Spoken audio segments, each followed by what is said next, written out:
west wing of East Cross Park, Arthur Bowthorpe, the 6th Duke of Fenwood, stood before a map of his lands. It was a document of breathtaking detail, drawn a century ago, the ink faded to the color of old tea. Yet his focus was not on the familiar contours of his own estate, but on the line that marked its border with the neighboring property, Larkler. A line that, for 3 generations, had been a source of quiet, intractable dispute. His steward, Mr. Davies, a man as weathered as the park's ancient oaks, stood a respectful distance behind him. Another letter from Mr. Pym, Your Grace, on behalf of the Wicklayer estate. Arthur did not turn. His gaze remained on the map, where a small, architecturally distinct wing of the Larkler Manor House was shaded in a way that suggested ambiguity. The Penhaligon wing. And what does Mr. Pym say for Miss Wicklayer this time? He reiterates her position, Your Grace, that the Penhaligon collection is, and has always been, part of the Wicklayer entail, and that any suggestion otherwise is an affront to her late father's memory. My grandfather and father would have argued the point, Arthur said, his voice devoid of heat. It was a statement of fact, not of temper. The collection was collateral for a debt never repaid. The letters between my great-grandfather and hers are quite clear on the matter. Mr. Pym makes mention of a subsequent agreement, for which he claims the documentation is lost. That nullified the debt, Davies reported, his own tone neutral. He had been reporting on this dispute his entire working life. Arthur finally turned from the map. His face was composed, his slate-blue eyes holding a familiar expression of controlled patience. At 34, he had inherited the dukedom, the estate, and the quarrel all at once. He treated them all with the same methodical seriousness. The documentation is lost because it never existed. The Wicklayers have pride. I understand that. But they do not have the right to my family's property. He moved towards his desk. Draft a reply. We will not press the matter with undue aggression, but we will not yield. The claim stands. Very good, Your Grace. Davies withdrew, leaving the Duke alone in the quiet of the library. Arthur looked back at the map. He had never met the new Miss Wickler, who had inherited upon her father's death some months ago. He pictured a woman much like her father, stubborn, proud, and clinging to a version of history that suited her family's narrative. The dispute was not a matter of anger for him. It was a matter of order, a line on a map, a debt on a ledger, a principle to be upheld. He would be correct, and he would be patient. And in the end, the matter would be resolved as it ought to be. 20 miles away, in the morning room of Larkler Manor, Edith Wicklayer held a near-identical letter from the same Mr. Pym in her hands. The paper was crisp, the solicitor's hand elegant, but the words were a familiar irritation. The Duke of Fenwood remains firm in his ancestral claim. Her companion, a woman of her late mother's generation, named Mrs. Gable, watched her with sharp, knowing eyes. The new Duke is as stubborn as the old one, it seems. Edith placed the letter on the table beside a small, practical sewing basket. At 27, she had an air of quiet capability that had been hard-won. She was not beautiful in the fashionable sense. Her features were too serious, her dark hair too plainly styled. But her eyes were intelligent, and her hands, though slender, looked as if they knew their way around more than just embroidery. "He is mistaken," Edith said, her voice calm. "My father was clear on the matter. The debt was forgiven. The Penhaligon wing, and the books within it are as much a part of Larklear as the roof over our heads. A roof which is currently leaking in the West Gallery, Mrs. Gable noted, with the pragmatism of a long-serving friend. Edith gave a small, weary sigh. I know. Mr. Henderson says the lead flashing has failed entirely. It is a major repair. The truth was, Larklear was a drain. Her father had been a scholar, not a businessman, and the estate had suffered for it. Rents were low, tenants were struggling after a poor harvest, and the house itself was slowly succumbing to genteel decay. The Duke of Fenwood's persistent claim on the Penhaligon collection, the most valuable single asset she possessed, was more than an irritation. It was a threat. The Bowthorpes have always wanted what isn't theirs, Mrs. Gable said, echoing a sentiment Edith had heard her entire life. They have East Cross, one of the finest parks in the county. Is that not enough for them? Edith looked out of the window, across the sloping lawns towards the dense woods that marked the boundary.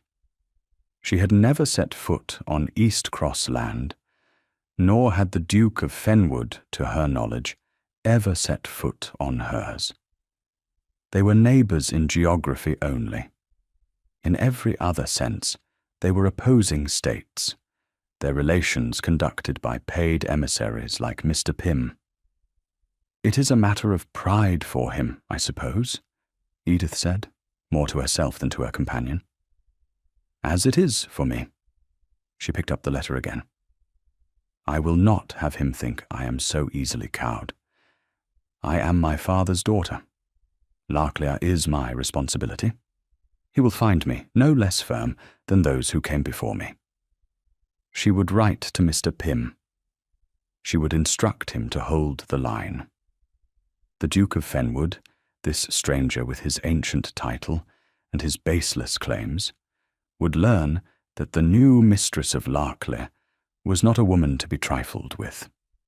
The house, the land, and the quarrel were hers now, and she would not surrender an inch of any of them.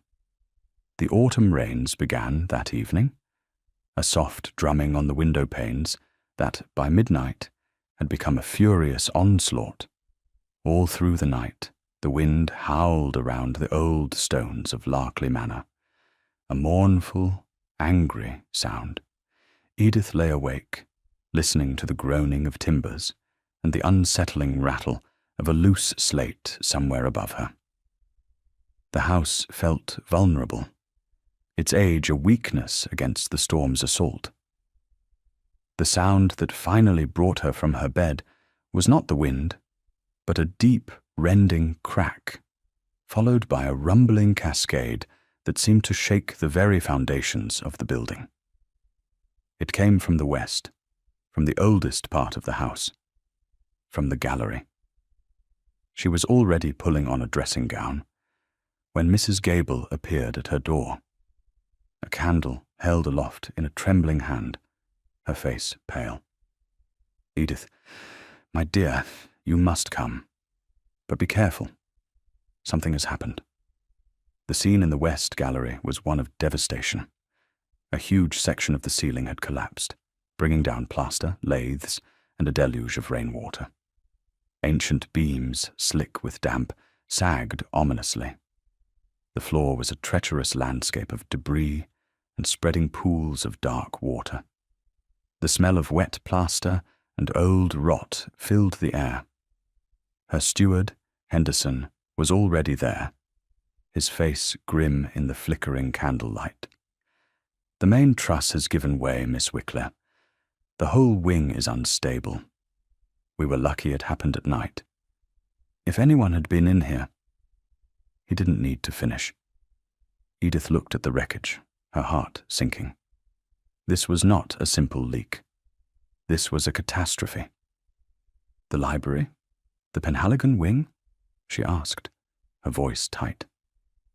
The collapse is in the gallery adjoining it, miss. But the wall is compromised. It's not safe. None of it is. For a long moment, She could only stare. The cost of this. It was unthinkable. It was more than the estate could possibly bear. Larkley was not just her home. It was her burden, her duty, and it was crumbling around her. They spent the next day in a state of managed crisis. Buckets were placed, furniture was moved, and tarpaulins were dragged over what could be saved. By late afternoon, Henderson delivered his considered verdict. It was worse than he had feared. Not only was the entire west wing uninhabitable, but the main part of the house had also suffered structural damage. The kitchens were flooded, and a chimney stack was threatening to collapse. "It is not safe to remain here, Miss Wicklier," he said, his voice heavy with the weight of the pronouncement.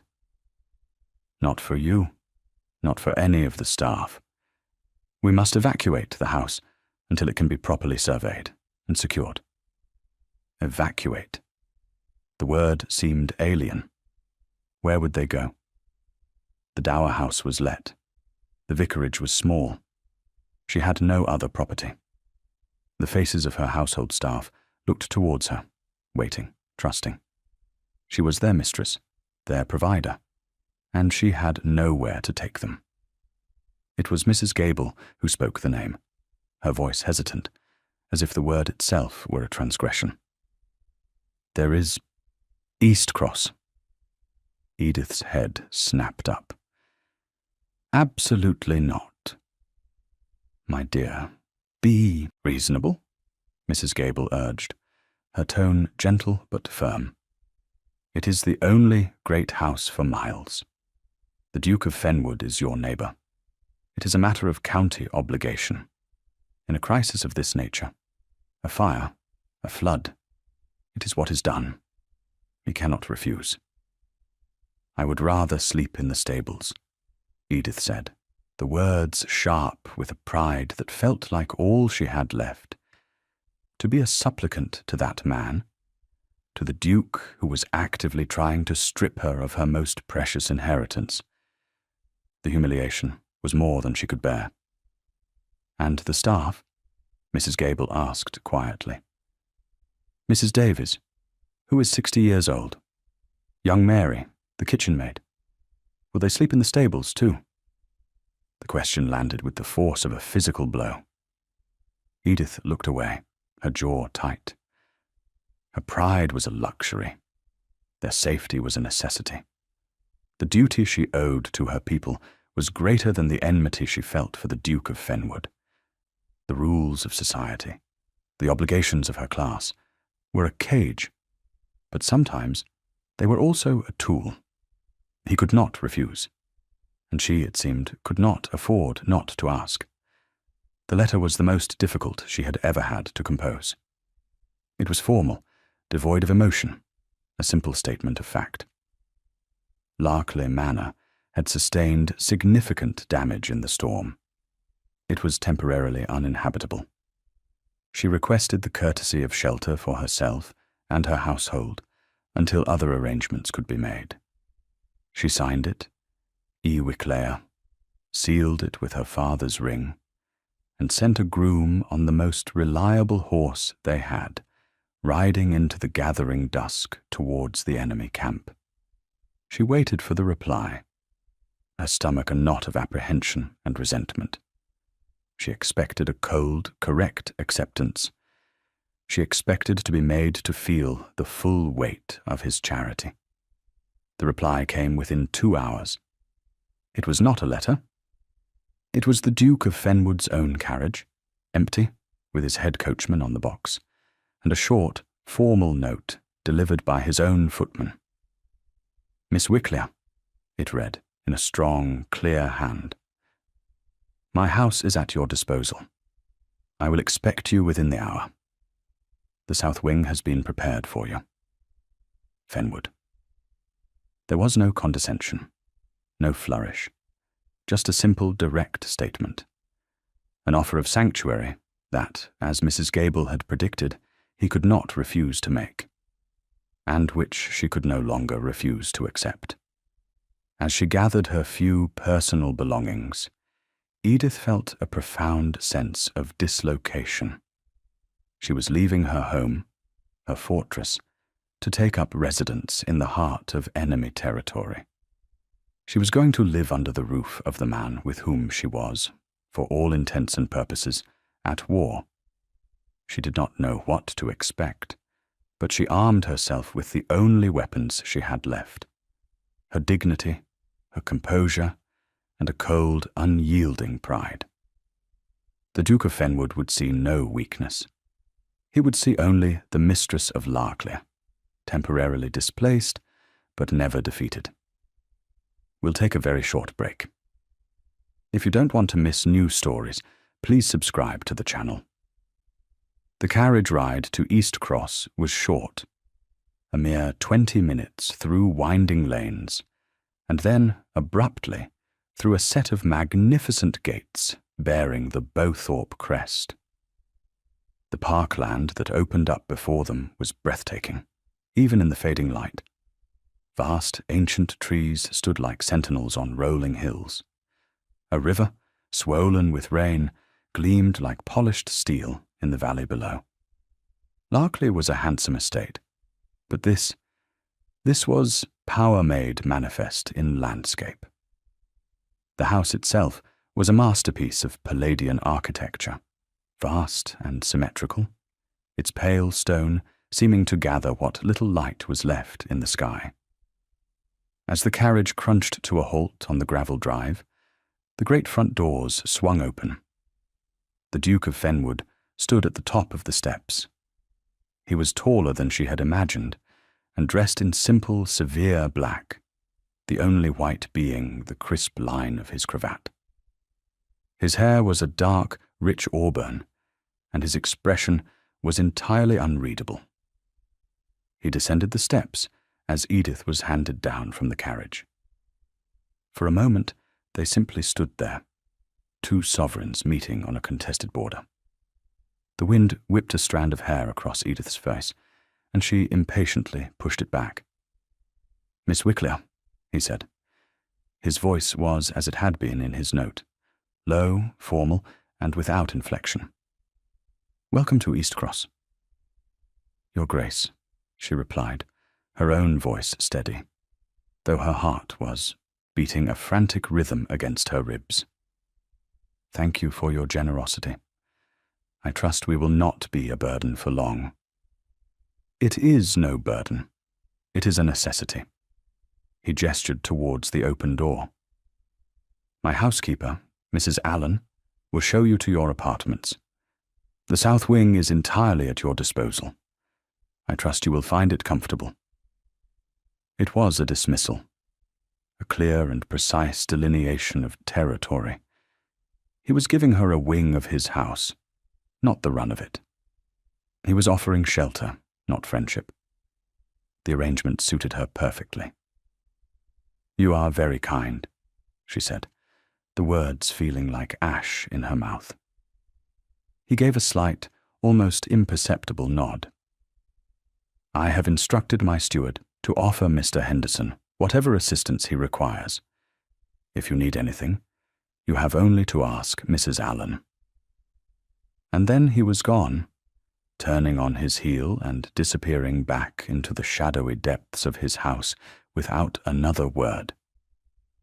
He had not smiled. He had not offered his arm. He had performed his duty with the cold precision of a surgeon. Edith watched him go, a strange mixture of relief and resentment warring within her. She had been received, provided for, and compartmentalized. She and her household were now residents of the South Wing, a self-contained unit within the vastness of East Cross. They were guests, but also prisoners of a strange, unspoken treaty. The South Wing was, in fact, a complete house in miniature. A handsome drawing room, a smaller dining parlour, and a suite of bedrooms, all beautifully appointed, if a little impersonal. Mrs. Allen, a woman as formal and efficient as her master, showed them their rooms and explained the arrangements. Meals would be served in their own parlour. Their staff would coordinate with hers. The Duke, she explained, generally kept to the north wing and the library. The central saloons were rarely used. The geography of the house was to be a mirror of the geography of their relations. Two separate powers coexisting under one roof, with a vast neutral territory in between. In the days that followed, this strange, stilted peace held. Edith saw the Duke only once, a fleeting glimpse of him walking across the lawn with his dogs, a tall, solitary figure against the grey sky. He did not look towards the windows of the south wing. It was as if she were not there. She spent her time in long, anxious conferences with Henderson, who brought daily reports of the disaster at Larkley. The news was never good. The cost of the repairs would be ruinous. They pored over the estate accounts, searching for economies, for any source of revenue. The numbers swam before Edith's eyes, a relentless tide of debt and obligation. One afternoon, seeking a respite from the grim arithmetic, she found herself before the door to the East Cross Library. It was in the central part of the house, technically neutral ground. Hesitantly, she pushed it open. The room was magnificent, 2 stories high, lined from floor to ceiling with books. A fire crackled in the grate, and the air smelled of leather and beeswax. And there, at a large table spread with papers, sat the Duke of Fenwood. He looked up as she entered, his expression betraying a flicker of surprise before settling back into its usual cool composure.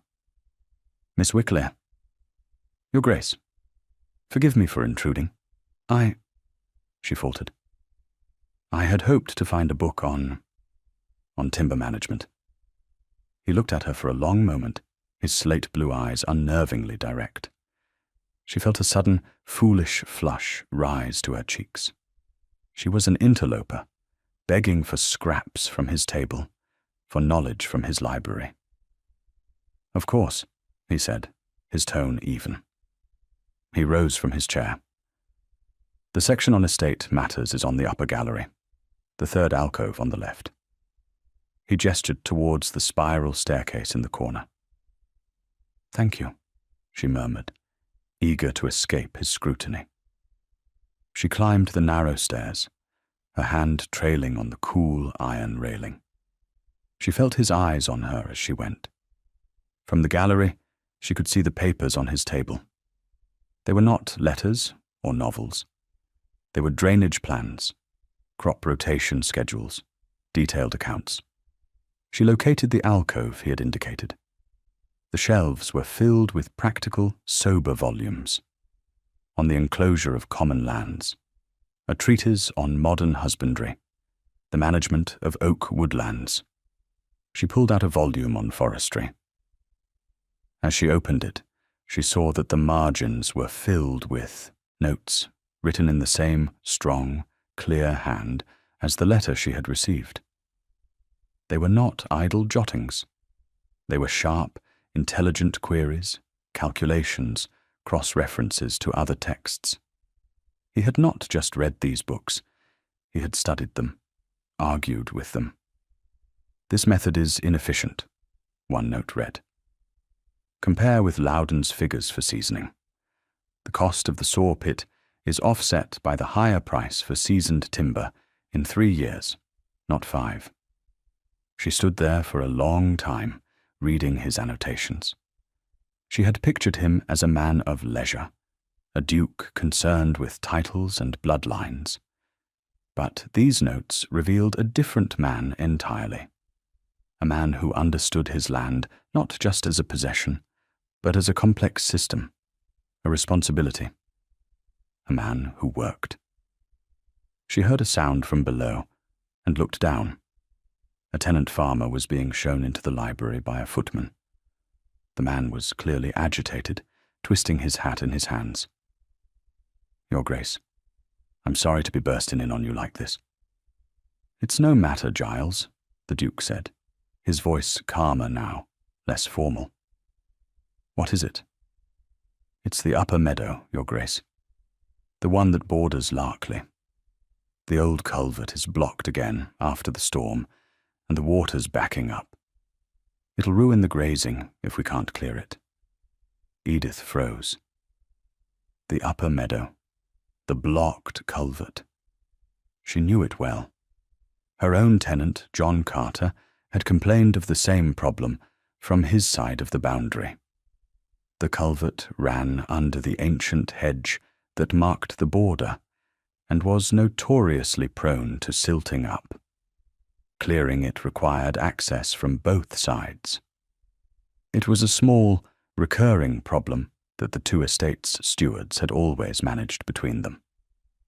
"Davies is away in York," the Duke said, thinking aloud. "And Henderson has his hands full at the manor."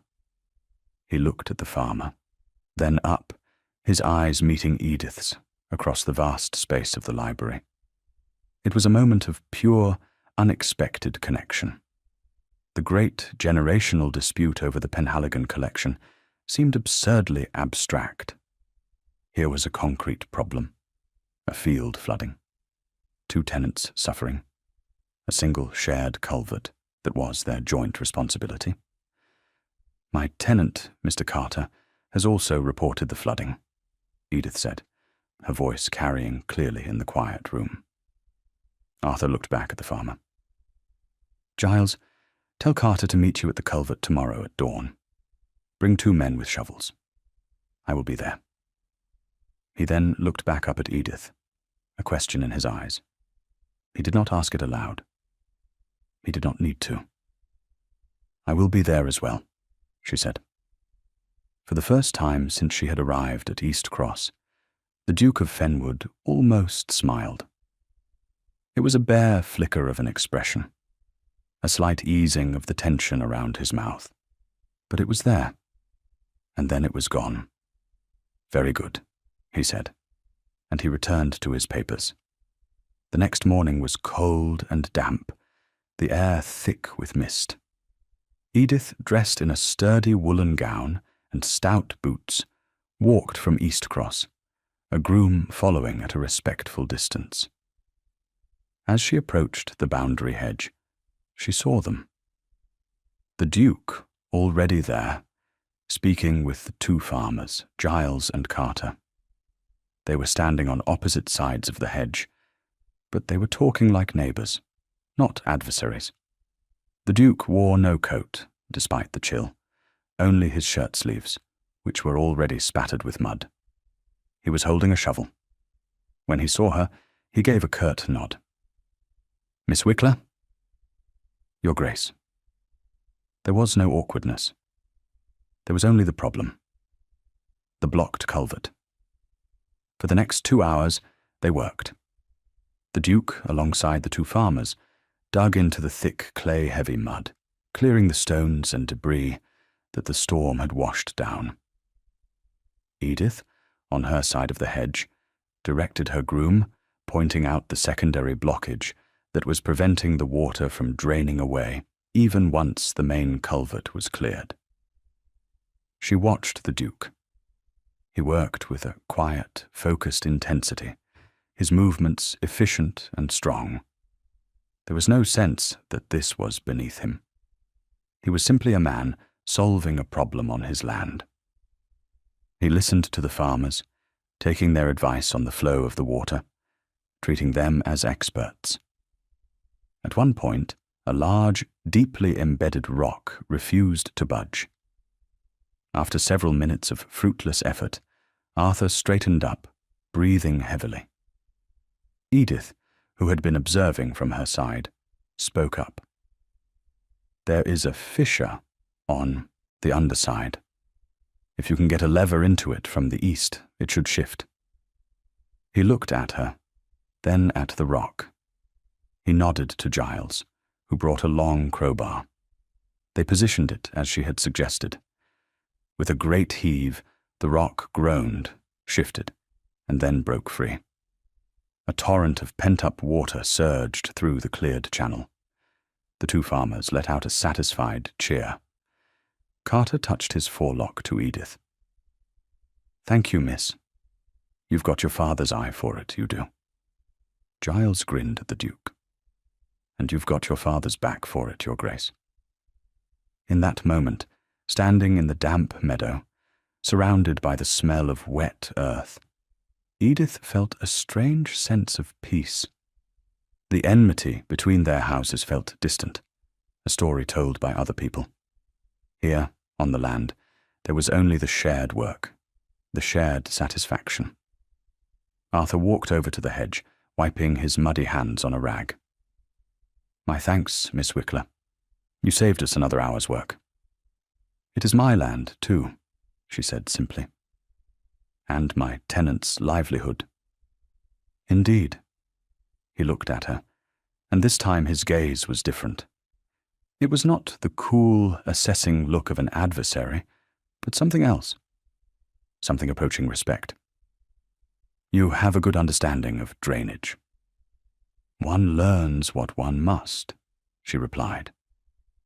An unaccustomed silence fell between them, broken only by the gurgle of the cleared stream.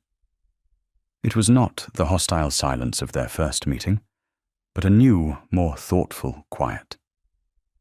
"I should return to the house," she said, suddenly feeling the impropriety of being alone with him, unchaperoned in a muddy field. "Of course." He made no move to stop her, but as she turned to leave, he spoke again. "Edith." She stopped, her back to him. He had used her given name. The sound of it, in his low voice, was startlingly intimate. She turned back slowly. "Arthur," she replied, testing the name on her own tongue. The almost smile returned, more definite this time. "The repairs at Larkley. Henderson's latest report is on my desk. I believe the surveyor has overestimated the cost of the timber required." She stared at him. "You have seen the surveyor's report?" Henderson and Davies have been conferring. It seemed efficient. He seemed to be choosing his words with care. "My saw pits are at your disposal. We have a surplus of seasoned oak.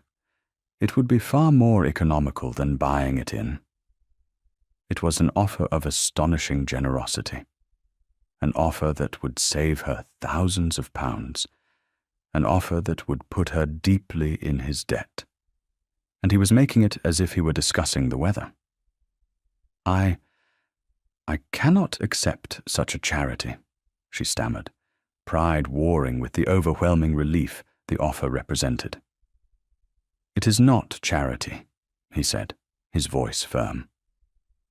"Larkley is my neighbour. A derelict house on my border is a blight on the landscape and a danger to the community. It is in my own interest to see it repaired swiftly and properly. I will sell you the timber at cost. A simple commercial transaction."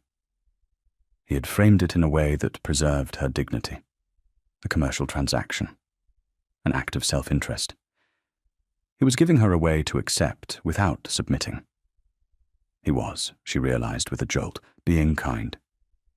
"Then, on those terms," she said, her voice barely a whisper, "I accept, and I thank you." "It is nothing," he said, and with a final nod, he turned and strode away across the meadow, leaving her standing by the boundary hedge, the sound of the running water filling the silence.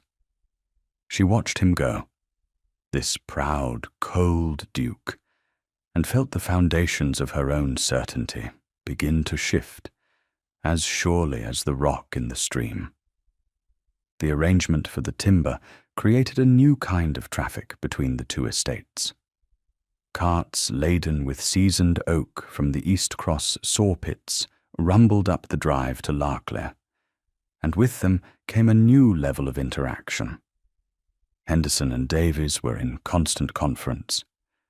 There were invoices to be checked, deliveries to be scheduled, and this new, practical alliance necessitated more frequent meetings between the master of East Cross and the mistress of Larkley. They met by unspoken agreement in the library. It had become their neutral ground, a place of maps and ledgers where the ghost of their formal dispute seemed less potent. Edith found herself looking forward to these meetings, to the quiet satisfaction of sitting opposite him at the great table, their heads bent over the same set of architectural plans. He was, she discovered, a man of formidable intelligence. His understanding of construction, of finance, of law, was as deep and thorough as his understanding of agriculture. He never condescended to her, but spoke to her as an equal, listening to her opinions, and on more than one occasion deferring to her more intimate knowledge of Larkley's quirks. One evening, as they were finishing a discussion about the new roof trusses, he looked up from the plans. "The Penhaligon collection," he said, without preamble. Edith's spine stiffened. The truce was over. "Yes? The books will need to be moved while the work on the wing is underway. It is not safe to leave them there." "I am aware," she said coolly. "I intend to have them packed and stored in the cellars." "The cellars at Larkley are damp," he stated. It was not a criticism, just a fact. "You will risk mildew and foxing. It would be a tragedy to see them damaged." He paused. "The muniment room at East Cross is dry and secure. It is empty, save for some old family papers. The collection would be safe there, until your library is restored." She stared at him, speechless. He was offering to house the very collection over which they were in dispute, to take it into his own fortress, where she would have no control over it. The audacity of it, the sheer, breathtaking arrogance. Or was it trust? "You wish me to move the contested property onto your land?" she asked, her voice laced with disbelief. "I wish to see it preserved," he corrected her, his gaze steady. "The dispute is a matter of legal title. It has no bearing on the intrinsic value of the books themselves. They are a treasure of the county, regardless of who holds the deed. Let us for now agree to be joint custodians of their safety." Joint custodians. The phrase hung in the air between them. He was not trying to take the library. He was trying to save it, and he was trusting her to believe that. It was a risk, a gesture of faith that went far beyond the offer of timber. "And what of your claim?" she asked, testing him. "My claim will be precisely as strong or as weak then as it is now," he said. "And so will yours. This is a practical matter, and not a legal one." He leaned back in his chair. "However, if you do not trust me, I will understand." The challenge was clear. The entire, fragile edifice of their newfound respect rested on this moment. To refuse was to declare that she believed him capable of theft, of using this crisis to his advantage. To accept was to place her most valuable possession, the very symbol of her family's honor, into the hands of her enemy. She thought of the notes in his books, of his hands, muddy from clearing their shared stream, of the careful way he had framed his offer of timber to spare her pride. He fought for what he believed was his, but he fought with honor. He was not a man who would steal books in the night. "Very well," she said, her voice quiet but firm. "I accept your offer. We will be joint custodians." A look of profound relief crossed his face, so swift she almost missed it. "Thank you," he said. The next days were a blur of activity. Under Arthur's precise direction, a team of his estate workers, supervised by Edith, carefully packed the thousands of volumes of the Penhaligon collection. They worked together in the dusty, damaged wing, a strange partnership born of necessity. Arthur, she noted, handled the books with a reverence that matched her own. He knew the collection, not just as a contested asset, but as a library. He pointed out a rare first edition of Milton, a set of botanical illustrations he thought would particularly interest her. One afternoon, as they were carefully wrapping a heavy folio of antique maps, their hands brushed.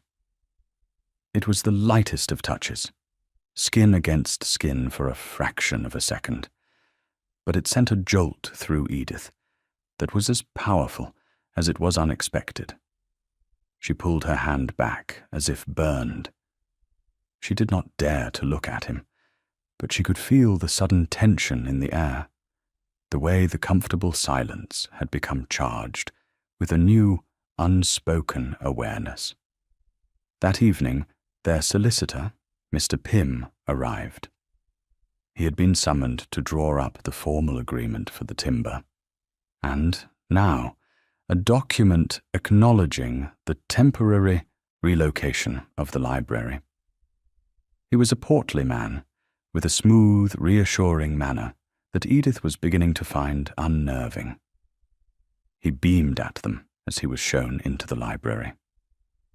"Your Grace, Miss Wickler, what a pleasure to see you both, and what a splendid example of neighbourly cooperation in the face of adversity, a model for the entire county." "We are merely being practical, Pym," Arthur said, his tone dry. Of course, but it does my old heart good." He settled himself at the table, spreading his papers. "Now, as to the matter of the collection. I have drawn up a simple receipt, acknowledging that Eastcross is holding the books on Larkley's behalf. It makes no prejudice to either party's underlying claim, of course." He slid the paper towards Edith. She read it. It was as he said. But as she reached for the pen, Mr. Pym spoke again, his tone conversational. "A shame, though, that this unfortunate business with the roof has weakened your position so, Miss Wickler." Edith looked up, frowning. "I do not see how." "My dear lady," Pym said, with a sympathetic sigh. "You are now a guest in the Duke's home. You are accepting his assistance, his timber. It creates an appearance of dependency. In the eyes of the law, such things can matter. A chancery judge might well see it as an implicit acknowledgement of his superior claim." A cold knot of anger formed in Edith's stomach. "That is absurd. His Grace has offered assistance as a neighbour. Nothing more."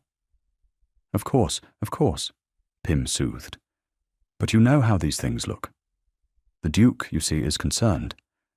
He mentioned to me only last week how delicate the situation was, how he worried you might feel beholden to him." Edith stared at the solicitor.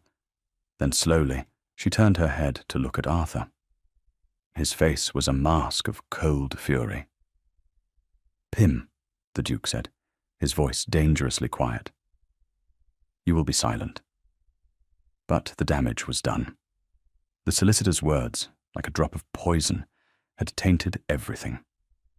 Had Arthur's generosity been a strategy all along? A way to weaken her, to make her look like a poor relation, a dependent whose claims could be dismissed? The thought was a physical pain, a betrayal that cut far deeper than their formal dispute. All the nascent trust she had begun to feel curdled into suspicion and hurt. "Is this true?"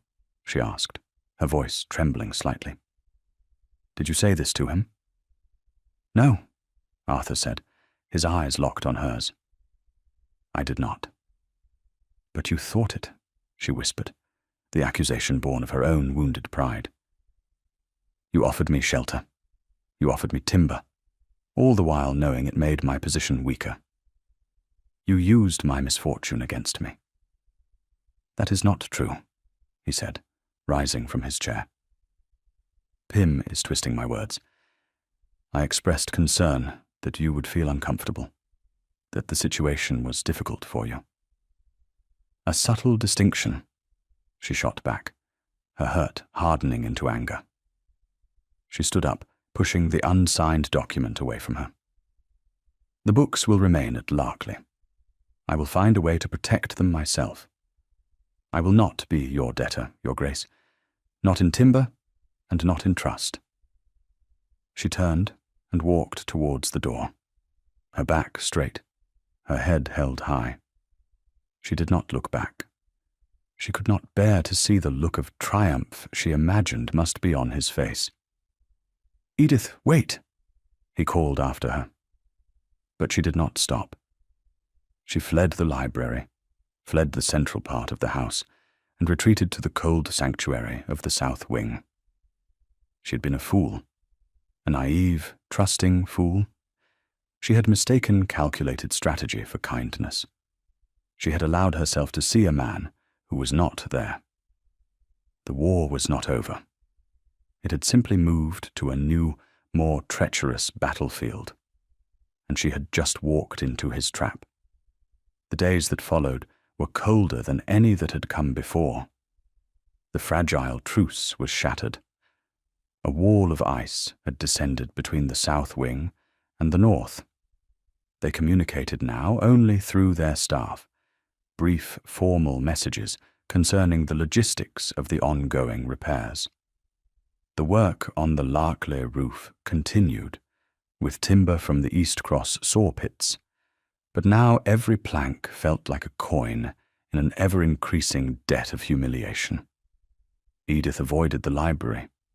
She took her meals alone in her parlour, Mrs. Gable's attempts at conversation falling into worried silence. She felt trapped, not by the walls of East Cross, but by her own misjudgment. The memory of her conversation with the Duke, poisoned by Mr. Pym's intervention, played over and over in her mind.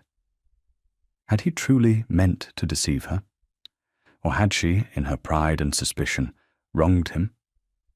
The uncertainty was a torment. One afternoon, a message arrived from the vicar, Mr. Albright. A fever had broken out in the village, in the small cluster of cottages that lay half on Larkley land, half on East Cross land. Several families were ill, including the family of her own tenant, John Carter. The doctor was overwhelmed. Help was needed. Without a second thought, Edith gathered a basket of soups and linens from the East Cross kitchens. A small act of appropriation she did not trouble to ask permission for, and set out for the village. When she arrived at the Carter cottage, the scene was grim. John's wife, Mary, was desperately trying to tend to her two small children, both flushed with fever, while her husband lay shivering under a pile of blankets in the corner. Edith set to work immediately, her personal turmoil forgotten in the face of real, immediate need. She bathed the children's faces with cool water, forced spoonfuls of broth between their lips, and spoke to Mary in low, calming tones. She had been there for perhaps an hour when the cottage door opened and the Duke of Fenwood walked in. He carried a large medical chest. He stopped short when he saw her, a look of profound surprise on his face. For a moment, they simply stared at each other across the small, dim room, the air thick with the smell of sickness. "Miss Wicklear," he said, his voice subdued. "Your Grace." Any other time, the meeting would have been fraught with tension. But here, in this small room, surrounded by human suffering, their personal quarrel seemed petty and insignificant. He did not question her presence. He simply came forward, knelt by the side of John Carter, and placed a cool hand on the man's forehead. "Mr. Albright sent for me," he explained quietly. "The doctor is at the far end of the village. He asked me to bring quinine and laudanum." He opened the chest, and began measuring out a dose, his movements calm and assured. Edith watched him, a strange feeling stirring in her heart.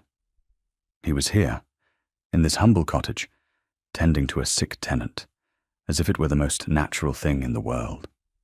There was no performance, no sense of noblesse oblige, just a quiet, focused competence. For the rest of the day, they worked together, a silent, efficient team. He tended to the men, his physical strength helping to move them, to make them comfortable. She tended to the women and children, her quiet patience soothing the frightened, her practical knowledge invaluable. They moved from cottage to cottage, a strange procession of two, the Duke and the neighbouring mistress, their enmity suspended by a shared crisis. They spoke very little. There was no need for words. They anticipated each other's needs, passing a cloth, a cup of water, a bottle of medicine, with an unspoken understanding. In the shared urgent work of saving lives, they saw each other stripped of titles, of history, of pride. They saw only the person. Late in the evening, as the last of the patients had been settled, they stood outside in the cold night air, exhausted. The moon was high, casting a silver light over the sleeping village. "You should not have been here," Arthur said, his voice rough with fatigue. "It was a risk, the fever." "They are my people," Edith replied simply. "As they are yours, there was no choice to be made." He looked at her, his face shadowed, his eyes dark in the moonlight. "No," he said softly. "There was not." He hesitated, then spoke again, the words seeming to be pulled from him. "Pym lied to you, Edith." She looked away, towards the distant lights of East Cross. "Did he?" "Yes. I have dismissed him. He will no longer act for my family or for my estate." The news was a shock. To dismiss a solicitor whose family had served yours for generations. It was a drastic, almost unheard of step. "Why?" "Because he attempted to profit from our dispute. Because he used your misfortune to try and secure his position. And because he lied about me to you, and I have no doubt about you to me." He took a step closer. "For years, he has been the conduit through which our families have misunderstood each other. He has nurtured the grievance, because the grievance paid his bills." Edith thought of all the letters, all the carefully phrased insults and demands, all filtered through Mr. Pym. Had their entire family history of animosity been curated by one self-serving man? "I never said I thought you were beholden to me," Arthur continued, his voice low and intense. "I said to Pym that I had placed you in an impossible position, and that I regretted it. I said that any woman of pride would resent being forced to accept help from an adversary, and that I admired you for it." He paused. "He took my respect for you, and he twisted it into a weapon to use against you. And for that, I will not forgive him." She looked at him then, and saw in his face not the cold, arrogant Duke she had once imagined, but a man of deep, unbending integrity. A man who had just publicly defended her honor and his own at significant cost.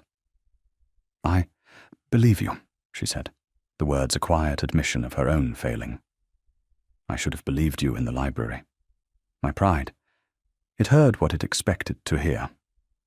"We have both been ruled by pride," he said, "and by a history that was not of our making." A silence fell, but it was a silence full of meaning, a silence in which a new understanding was being forged. "The books," she said suddenly. "They are still in the Penhaligon wing. It is not secure." "I know." "You should have them moved to your muniment room," she said. It was an apology, an act of trust, and a peace offering, all in one. "I will send the men tomorrow," he replied.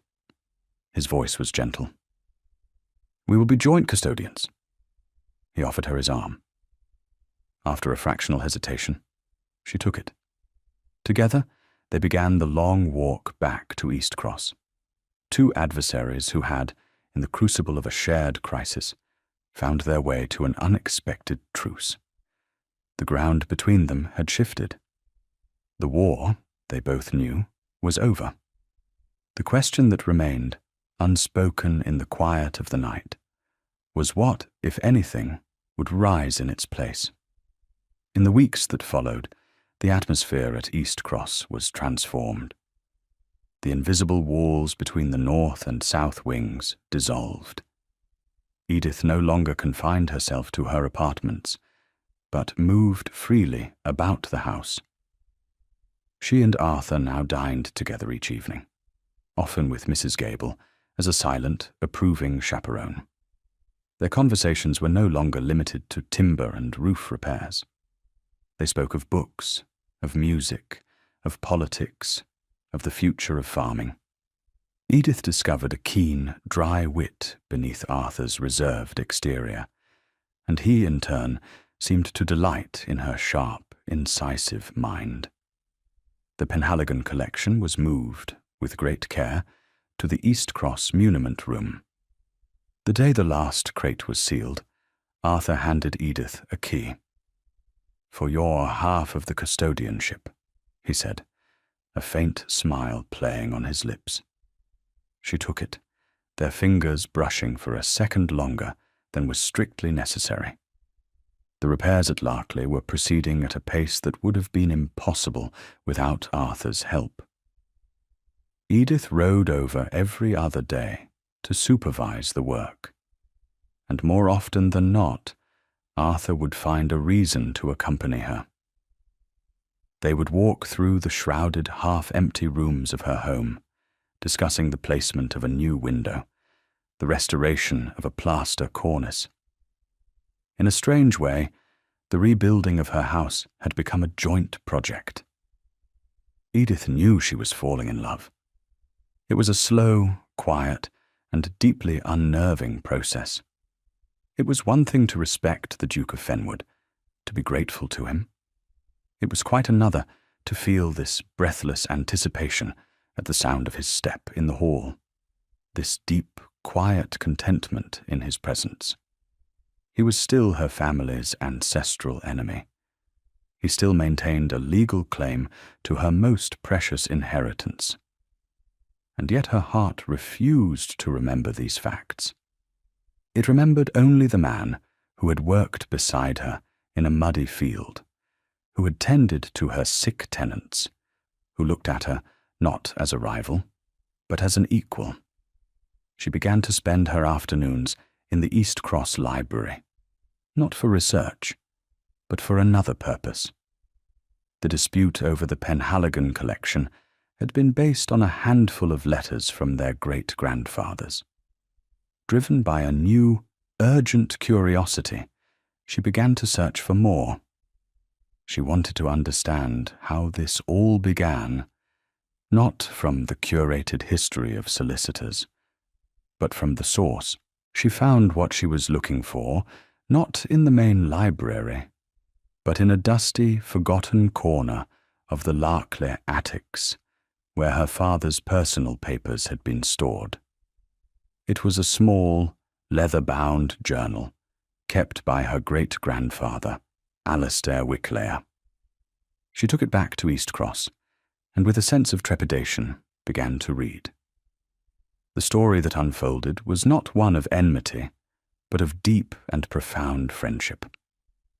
Alastair Wicklayer and Julian Bowthorpe, Arthur's great-grandfather, had been inseparable since their university days. They had travelled Europe together, been best man at each other's weddings. The journal was filled with affection for "my dearest Julian." Then the tone shifted. Alastair, it became clear, had made a series of disastrous investments. He was facing not just poverty, but public disgrace and debtor's prison. He wrote of his shame, his despair, his inability to face his friend. And then came the entry that changed everything. Julian came to me today, Alistair had written. He knows all. I expected condemnation, or worse, pity. Instead, he came with a plan. A strange, mad, wonderful plan. He is to manufacture a legal claim against me. A fictitious debt, with the Penhaligon collection as collateral. He will press the claim publicly, and we will become, in the eyes of the world, estranged. Under the cover of this dispute, he will be able to transfer funds to me, not as charity, but as a settlement for other equally fictitious business dealings. It will save my estate. It will save my honor. He is sacrificing his own good name, allowing the county to think him a grasping creditor, all to save me. There is no greater friend than this. The world will see a feud, but we and God will know it for what it is, an act of love. Edith sat there, the journal open in her lap, the ink faded, but the words burning with a truth that dismantled a century of lies. The feud was a fabrication, a shield, a carefully constructed performance designed to protect one friend's honor by another. The Bowthorpe claim was not an act of aggression, but an act of profound, secret loyalty. For generations, their families had nursed a grievance that was never real. They had inherited the performance, but forgotten the reason. The letters Mr. Pym had used as evidence were part of the script, written for a public audience. The truth was here, in this private journal. Her first instinct was to run to Arthur, to show him, to unravel the whole sorry tangle at once. But she stopped herself. This was his family's honor, as much as hers. His great-grandfather had chosen to bear the world's censure in silence. To reveal the truth now would be to expose the Wicklear family's secret shame, the very thing Julian Bowthorpe had given so much to conceal. What was the right thing to do? To continue the charade, out of respect for the dead? Or to bring the truth to light, and finally set their own generation free? She was still wrestling with this dilemma when a new complication arrived, in the form of Sir Reginald Croft.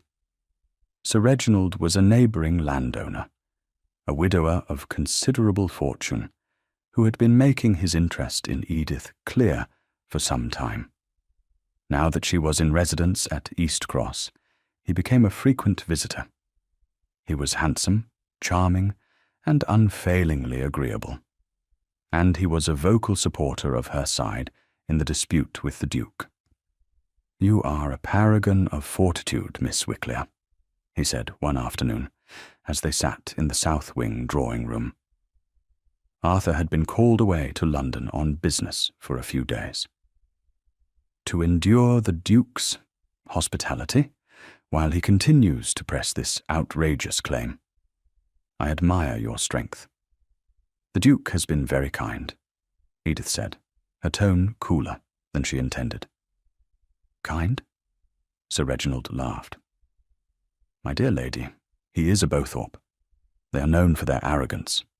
He is merely playing a part, biding his time. Do not trust him. Your father would not have. His words, meant to be sympathetic, felt like an attack. He was echoing the old, false narrative, the very lies she now knew to be untrue.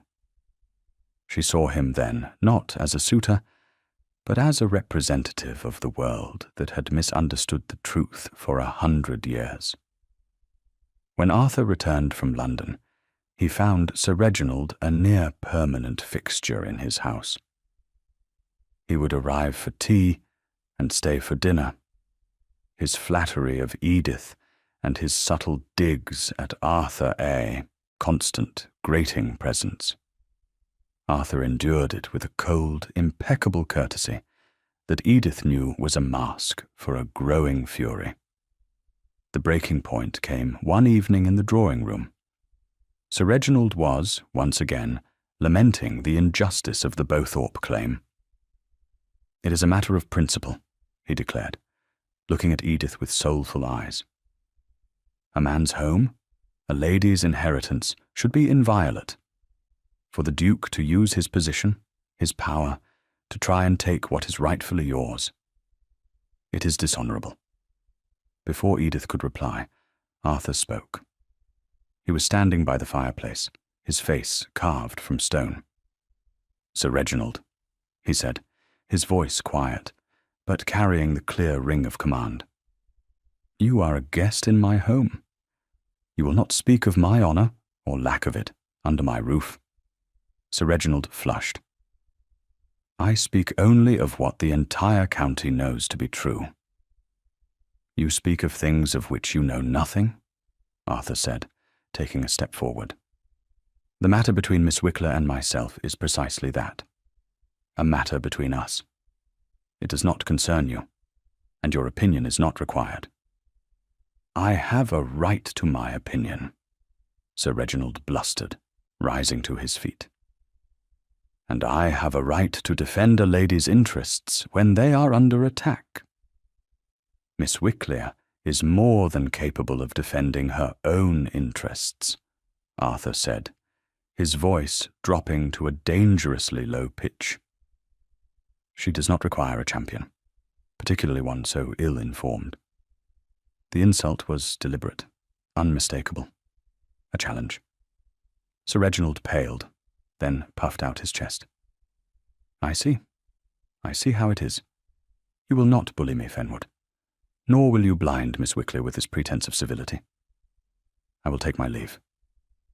"Miss Wickler," he said, turning to her with a dramatic bow. "When you have need of a true friend, you know where to find me." He stormed out of the room. A tense, heavy silence remained. Edith looked at Arthur. He had not defended his claim. He had defended her. He had defended her competence, her strength, her right to fight her own battles. He had dismissed a wealthy and influential neighbour, risking a public quarrel on her behalf. "Thank you," she said softly. He turned to face her, the anger draining from his face, leaving it weary. "I'm sorry you were subjected to that." "He meant well, I suppose," she said, though she did not believe it. "He meant to win your favour by echoing your prejudices," Arthur corrected her. "He thinks you are a woman who needs to be flattered and rescued. He does not see you at all." He took a step closer, his eyes searching hers. "I see you, Edith." The simple words were more powerful than any declaration of love. He saw her, the capable, intelligent, stubborn woman who had argued with him over drainage plans and worked beside him to save a dying child. And in that moment, she knew what she had to do. The truth was not a weapon. It was a key. It could unlock them both from the prison of the past. "Arthur," she said, her heart pounding, "there is something you must see, something that will change everything." She went to her room and returned with her great-grandfather's journal. She opened it to the marked page and handed it to him. "Read this." He took it, a frown of puzzlement on his face. He began to read. She watched his face as the story unfolded. She saw his frown deepen, then his eyes widen in disbelief. She saw the slow dawn of comprehension, the shock, and then a profound, aching sadness. He read the entry twice, then slowly looked up at her, his eyes filled with a century of his family's undeserved shame. "All this time," he whispered, "all this time we were guarding your family's honour, and we did not even know it." He looked at the journal, then back at her. "My great-grandfather. He bore the county's scorn for this." "And my great-grandfather let him," Edith said softly. "They were friends. It was a pact between them." Arthur sank into a chair, the journal held loosely in his hand. The feud. It was an act of love. He looked around the room, at the house that had been built on the foundations of that noble lie. And we have been its unwitting jailers. He looked at Edith, and his expression was one of raw, unguarded vulnerability. What do we do now? The question was not about the library. It was about them, about the two of them, the last heirs of this strange, sad story. We tell the truth, Edith said, her voice clear and strong. Not to the world. The world does not need to know. We tell it to each other. We end the performance. We let them rest in peace, together. He stood up and came to her. He took her hands in his. They were warm and strong. And the collection? The collection, she said, a smile finally breaking through, is a monument to a great friendship. It belongs to both of us. Or to neither of us. To both of us, he said, his voice thick with emotion. He raised her hand to his lips and kissed it gently. Edith Wicklear, will you do me the honor of helping me put an end to this ridiculous, noble, century-long war? I will, she whispered.